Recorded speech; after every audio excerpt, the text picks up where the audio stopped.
বসুন্ধরাতে আরও অবস্থা, পানি জমে গিয়েছে। 2 ঘন্টার বৃষ্টি একদম ভয়াবহ অবস্থা হয়ে গিয়েছে।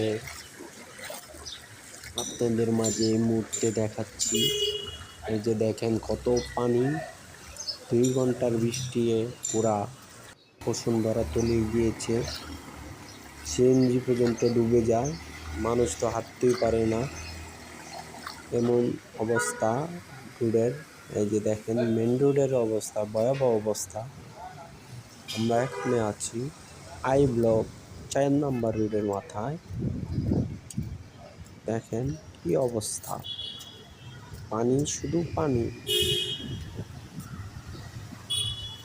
ড্রেন পরিষ্কার করতেছে, পানি